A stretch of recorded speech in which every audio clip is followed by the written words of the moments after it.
Here's something cruise lines won't tell you. Passengers over 60 account for nearly 40% of all onboard medical emergencies, yet most board with zero idea what they're walking into. I've worked on cruise ships for over a decade, and I've seen vibrant, healthy retirees turn a dream vacation into a nightmare in less than 48 hours. Not because they were unlucky, but because they missed warning signs that every crew member knows by heart. I'm about to reveal 11 dangers that hide in plain sight on every cruise ship, and by the end of this video, you'll know exactly how to avoid every single one. Let me start with the one that catches almost everyone off guard. You board feeling confident because you've got your Medicare card and decades of reliable coverage behind you. But the moment that ship crosses into international waters, Medicare stops. It doesn't pause, it simply stops working. I've stood beside guests in the medical center who genuinely believed their insurance would handle the bill, only to watch their faces change when they learned they'd be paying out of pocket. A single visit to the ship's doctor can run $200 to $500. If you need imaging or medication, that number climbs fast. I once saw a passenger airlifted during a heart scare. The helicopter alone cost over $25,000 and insurance covered nothing. What makes this tricky is that it feels invisible until you need it. But here's what experienced travelers do. They book comprehensive travel insurance before they pack, making sure it includes pre-existing conditions, emergency care at sea, and medical evacuation. It's not about expecting the worst. It's about protecting the joy you've planned for. Now let me talk about something that seems simple but trips up more passengers than anything else. Balance. You walk every day back home, you feel steady, but a cruise ship is not solid ground, and even on calm seas, there's movement you might not notice until it's too late. I've responded to more slip and fall incidents than I can count. A guest is walking across the pool deck after light rain, or stepping over metal thresholds, or turning a corner while glancing at their phone. The ship sways slightly, their foot doesn't land where expected, and suddenly they're on the ground. What surprises most people is that it's not storms or rough water that cause falls. It's small everyday moments when you're not holding the handrail or wearing smooth-soled sandals. One couple I remember had been cruising for years. Experienced, active, careful. But on day 2, the husband slipped near the buffet entrance. The floor had just been mopped. He fractured his wrist and spent the next week in a cast instead of exploring ports. So what do seasoned cruisers do? They pack sturdy shoes with rubber soles, they hold the handrail in stairwells even when it feels unnecessary, and they slow down. Because on a cruise, there's no rush. Here's a danger that hides in plain sight. The sun. You step onto the deck and the breeze feels cool. The sky might be overcast. You think, I don't need sunscreen today. But at sea, ultraviolet rays bounce off water, off white railings, off every reflective surface. Even on cloudy days, up to 80% of those rays can still reach your skin. I've watched guests spend an entire afternoon reading under an umbrella, assuming they were protected, only to show up at dinner sunburned. The tricky part is, you don't feel it happening. The breeze keeps you cool, shade feels safe, and by the time you notice the burn, the damage is done. For passengers over 60, this becomes even more serious. Skin is more sensitive, and recovery takes longer. So what's the fix? Broad-spectrum sunscreen with SPF 50, applied every 2 hours.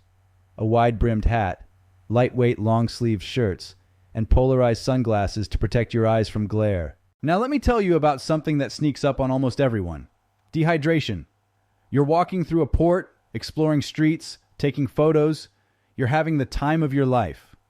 But cruising in warm climates means your body loses water faster than you realize, and as we age, our thirst signal becomes less reliable.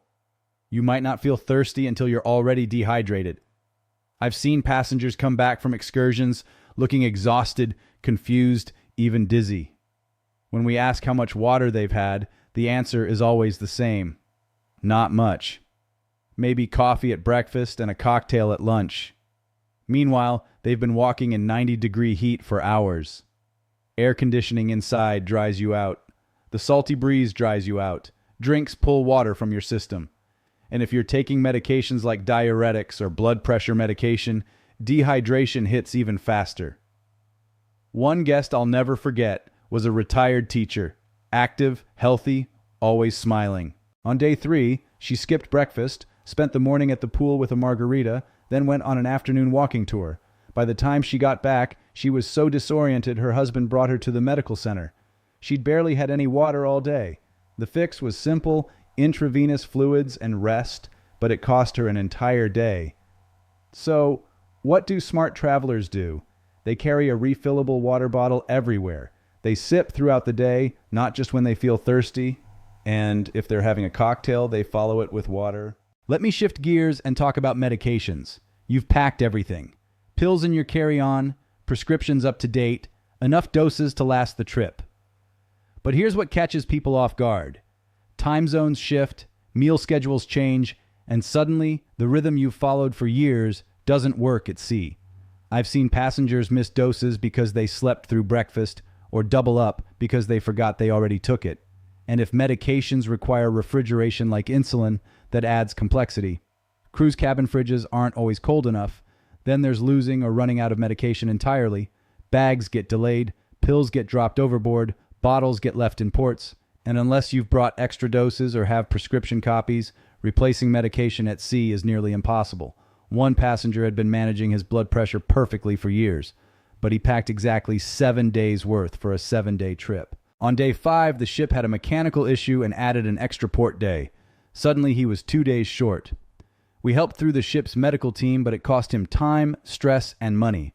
So here's what experienced cruisers do. They pack at least 5 extra days of medication. They keep pills in original labeled bottles. They bring printed prescription copies. And if anything needs special handling, they let the crew know on day 1. Now let's talk about something that sounds wonderful but becomes exhausting. Doing everything. Cruise ships are packed with activities. Trivia, cooking demos, art auctions, dance classes, excursions, dinners, shows. It's thrilling at first, but by day 4 or 5, even energetic passengers start to feel it. For guests over 60, especially in hot climates or back-to-back ports, that pace can become dangerous. I've watched passengers push themselves day after day because they want to squeeze every drop out of the experience. But they stop sleeping well, skip meals, get run down, and their immune system weakens. Then suddenly they're spending a day in bed with a cold, or too exhausted to enjoy the port they were most excited about. One couple in their late 60s had been looking forward to a Mediterranean cruise for years. They booked every excursion, attended every event, stayed up late every night. By day 6, both were sick, stuck in their cabin while the ship was docked in Santorini. They'd worn themselves out. So what do seasoned travelers do? They choose a few things each day that genuinely excite them and let the rest go. They build in downtime, a quiet morning on the balcony, an afternoon nap. They remember that rest isn't wasted time. Here's something that sounds minor, but causes stress. Getting lost. Modern cruise ships are massive. Some carry over 6,000 passengers and have more than 15 decks. If you've gotten turned around in a shopping mall, imagine doing that on a floating city where every hallway looks identical.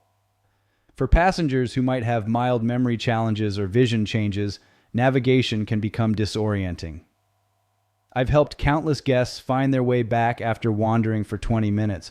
What makes this trickier is that visual cues we rely on at home don't exist on a ship.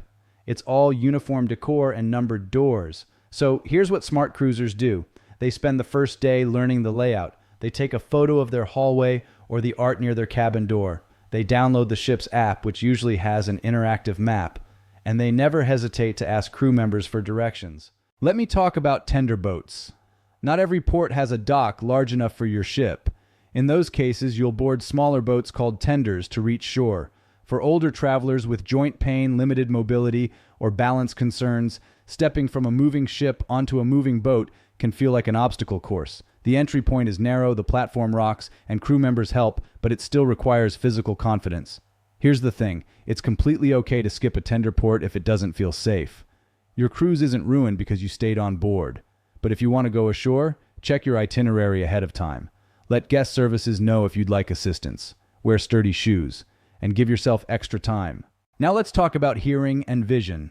Cruise ships are vibrant and full of life. That also means they're loud and visually busy.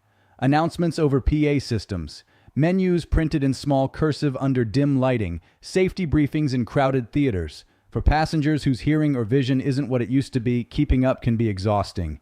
But most cruise lines offer accessibility services, large print materials, assistive listening devices, visual guides. All you have to do is ask guest services. Let me talk about food. Cruise ships are famous for endless buffets, multi-course dinners, and late-night snacks. But when passengers try to taste everything all at once, their digestive system rebels. Sushi, curry, steak, cheesecake, and 3 glasses of wine in one sitting might sound amazing, but your stomach rarely agrees. I've seen guests spend an entire day in their cabin feeling miserable because they overdid it. What seasoned travelers know is that balance makes the experience better. They enjoy rich dishes but pair them with lighter options. They try new things, just not all at once. Here's something I wish more passengers thought about: your health at home. Even if you feel well, cruising puts your body through a different routine. Long flights, time zone changes, physical activity levels that might be higher or lower than usual, hot climates, new foods. If you have underlying conditions, those shifts can reveal issues you didn't know were there. So here's what smart cruisers do. They schedule a quick checkup with their doctor before the trip.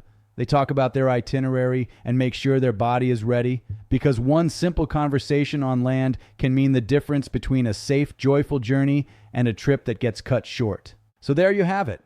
11 hidden dangers that most passengers over 60 never see coming. And now you're one step ahead.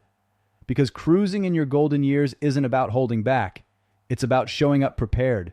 You've earned the right to relax, explore, and celebrate life on your terms. So pack that confidence right next to your passport. Let your curiosity lead the way, and let smart planning carry you through every wave. Now I'd love to hear from you. Which of these dangers surprised you the most? Drop your thoughts in the comments below. And if this video helped you, don't forget to like, subscribe, and hit that bell. Your next cruise is waiting. Safe travels.